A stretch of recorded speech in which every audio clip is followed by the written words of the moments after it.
Hi, today I'm gonna talk about the book Drown.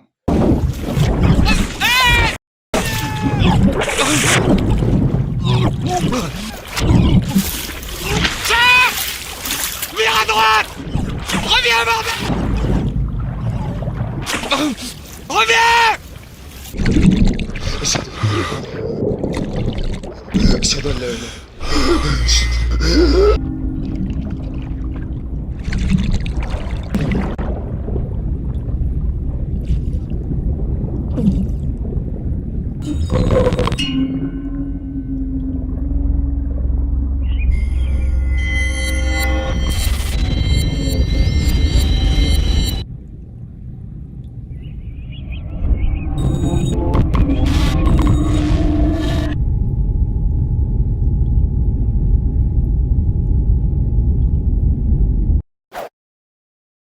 There's always an excuse to not like a book. The author of the book Drown is Johnny Diaz.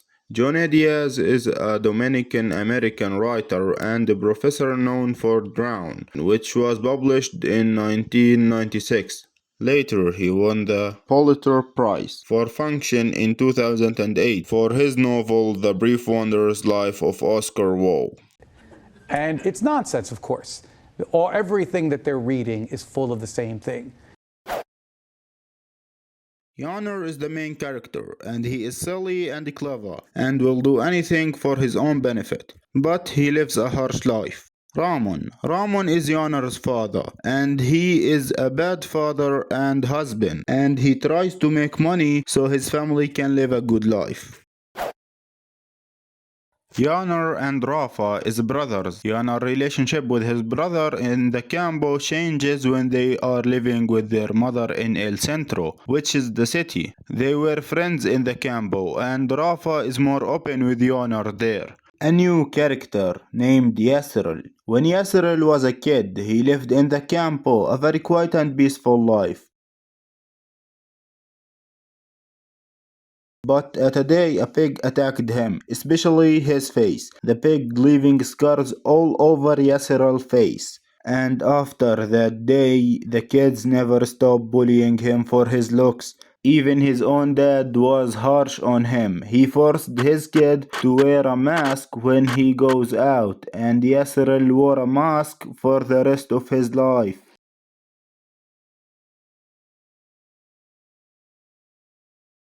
Yonner and his brother were curious. They wanted to see Yasser's real face badly, so they start tracking him. The brothers go to the campo by a bus. They leave the bus without paying. They are going after Yasserol. They finally found him. Yasserol is taller than either of the brothers and looks stronger. Rafa asked him where he can find a store so that Yonar can get a drink. Rafa bought Yonar a coke. He asked Yasserol if he wants to wrestle, and Yasserol don't want to fight. So Rafa slammed the coke bottle down on Yasserol's head, which causes the bottle to explode. Yasser falls on the ground. He lands on his stomach, and Rafa kicks him on the side. Yonner pushed Yasserol into his back, and Rafa took off Yasserol's mask. His tongue was out of the hole in his cheek, and he had scars all around. Finally, after they see his face, they were disgusted. Was it worth it? Yes, it was, they said. Rafa and Yonner then make their way back home by a bus, and they don't pay as usual. The family will have a party. The father named Ramon returned home after work and he take a shower while mommy was anxious. Mom wanted to have a good time at the party. After he got out of the shower, Yonner's father asked Mom, "Have they eaten?" She nodded her head. "You didn't let him eat, did you?" Yes, he did eat, letting her arms fall to her side. Then he looked at Yonner and stared right at his soul. He started beating him up. After he finished, he picked Yonner up with one hand, lifted him off the ground by his feet, and his head was floating. He was upside down. "If you throw up," Ramon said. "I won't," Yonner cried. And on the road, Yonner did throw up, and his father was not happy about that. And when everybody sat on the dining room table, Yonor was the only one who didn't have a plate. And his uncle asked him if he wanted a beer or rum, and it was like, You want a beer? He's 4! I don't know, what am I supposed to do with him? Yonor made two new friends, Cut and Aurora. Cut is his business partner, and they start selling weed and dope for the kids in their age and for some older people. Aurora, however, is Yonor's girlfriend. She is 17 and Yonor loved her so much, although they did not meet as often. When Yonor or Cut go to see his girl, the other one will take over the work for the day. Plot twist, when Yonor went to see his girl, it were Aurora. And after a long time, Yonor discovered that Cut also was going out with Aurora. You would think that Aurora is a cheater and Cut is an awful friend, and it's true, but Yonor himself was also cheating. One time after Yonor throwed up, his father changed the road and they entered a house.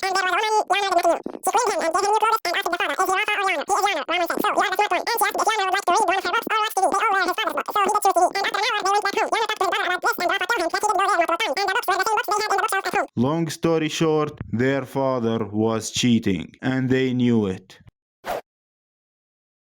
I lived without a father for the first 9 years of my life, Yonor said. Yonor's mother was kind-hearted. She loved Ramon so much, but Ramon was never a good husband.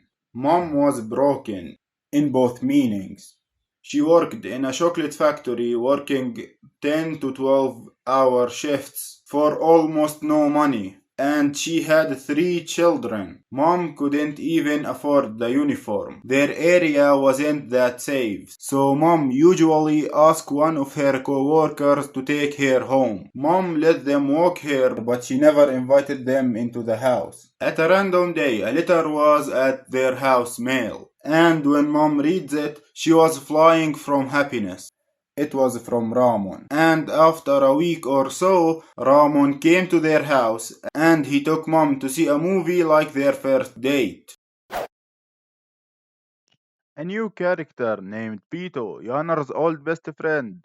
He was in college the last 2 years and he wants to see his house and family before the next semester starts. Yonor did not agree with Pito's ideas. Yonor belongs to his house and neighborhood, while Pito sees his neighborhood as a place to escape from. They used to spend their summers together, going to the mall, hanging around, drinking and swimming in the pool at night, until one of the neighbors started screaming at them. But now they grow up. Yonor did not go to Pito's house immediately. He waited until night to go to the pool they used to go when they were younger.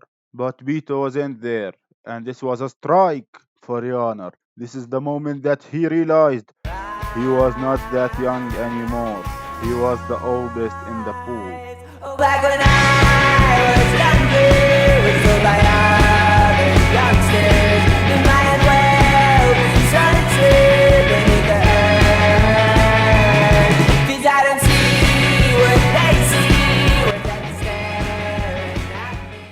Pito used to become upset when Yonor knew a word meaning and Pito didn't. When Yonor would not tell him, Pito would hold Yonor's head under water for a long time until he began to choke.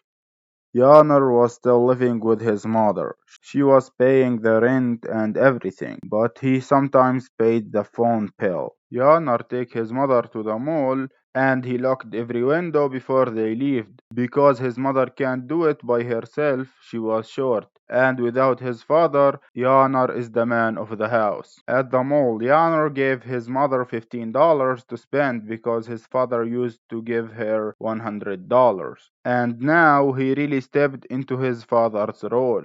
In the mall, Yonor was remembering how he and Pito used to steal anything they want from the store. Yonor was not happy about it. While Yonor was trying to play his father's role, his father was in Florida with one of his girlfriends and he often called his wife to beg for money, lying that he will leave his current girlfriend if she moves to Florida herself. Yanar then think for a long time, and he decided he will never go out with Pito again, because Pito represents an old version of Yanar, the version that was drinking, hanging around all time, stealing, cheating, selling dope and weed, hating his family, a childish version of Yanar.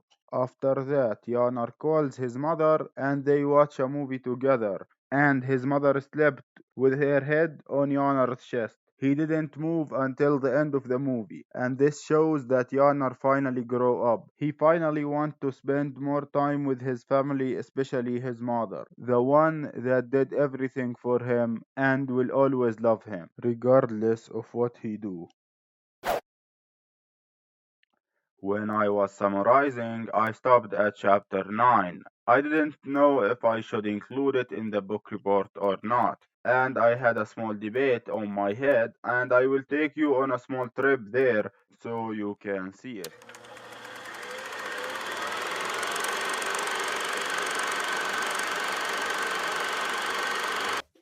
Hi. So, are we going to add it or not? No, we shouldn't. Yes, it doesn't talk about any of the main characters, but so we are going to delete it. Cool, let's go to the next chapter. I did not finish yet. In this chapter, Yanar talks about a man named No Face. The man wears a mask to hide his face.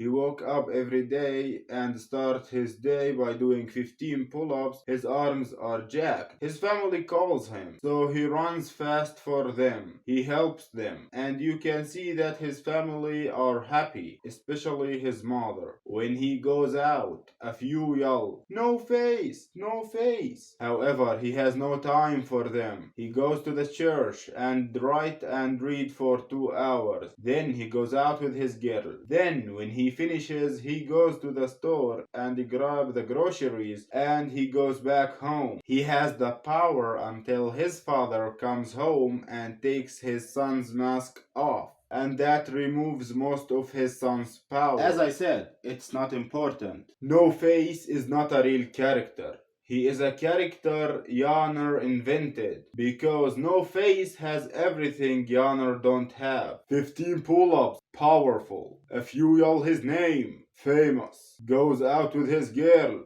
lovable. Helps his family and mother, dependable. Goes to the church, religious. Write and read for 2 hours, intelligent. Go to the store, grab the groceries, rich. Yanar want all this. But when the father comes back home, his son has no power. This is very relatable, because as we said, Yanar is trying to play his father's role. And if his father came back, he will not be the same hero he wants to be. Whatever. What is the book about?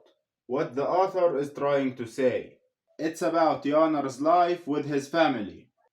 Yes, but this is not the story that the author was trying to tell.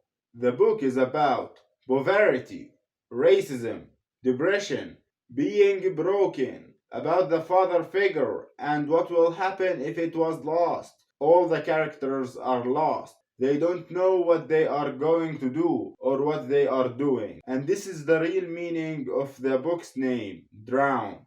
Meh, you are just overthinking again. Maybe.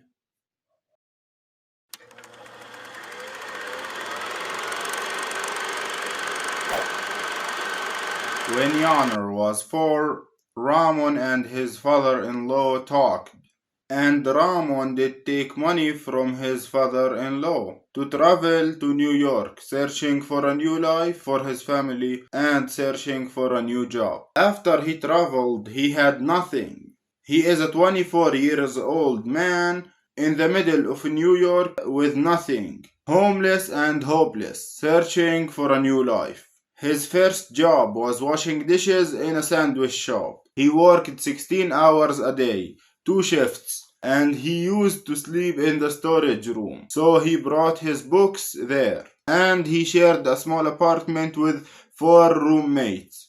And he used to go out weekly with his roommate Olalio drinking beer and rum. He was invited to a party at a random house, where they drank and talked to girls. Soon he worked in a new job, and it didn't pay that well too. So he wanted to travel to Virginia, searching for better jobs. There are two stories about what happened next. Believe what you like. The father said, "When I left the small apartment, I left peacefully." And the father said, "When I left the small apartment, I left peacefully, and Olalio gave me some of his fancy clothes." On the other hand, the mother said, "He did beat the man first, then he took a bus to Virginia with Olalio's suitcase. He did not have enough money for another bus, so he started walking. So he walked for hours and hours. And after a day or two, a police car stopped in front of him. He was so scared because if they asked him about his visa, it was expired 5 weeks ago. But the cops asked him if he wanted a ride, and he said yes. All the road there was a murder screaming in the back seat. They dropped Ramon in Torrington, and he walked 4 more hours. After that, the sun started rising. He found a new job and he started making money. He started sending letters for his family and wife, and he promised her and the children tickets soon. And finally, he collected $800. It was enough to buy tickets for everyone. So he started searching for a new wife. He gave the money to a woman and he did never see her again. He lost his job and 2 years away from his family. He didn't send any letters for the next 6 months. He got depressed. Then he wanted to learn English and he found Nidal. She was like the light at the end of the road. She was willing to help Ramon. He would go to her house to learn English, but in reality they would talk about their lives and goals. And after 1 year, Ramon Jr. was born. And after another one, Ramon Jr. Version 2 was born. Yes, Niral and Ramon, 2 kids were named Ramon. And their father sometimes called them Yonor and Rafa by accident. And Niral was not happy about that. Nidal took care of Ramon. He lived in her house for free, he ate her food, and she did love him so much. Ramon did receive a job opportunity, with good salary and a free rent included. And his old job did give him 2 weeks vacation. Then he packed his clothes and said to his little kids, "Take care of your mother." And he left Nidal's house. Will Ramon go back to his old family and Yonor? Or he will go to his new job and live in his new apartment? Or he will go back to Nidal's house for his 2 kids? And after he think deeply for days and days, he finally choose to... I recommend reading it. It is a good book, but it's filled with strange relationships, with disgusting descriptions and details, and I tried to hide most of them in this small book report. Overall, 5 out of 10. Thank you for watching.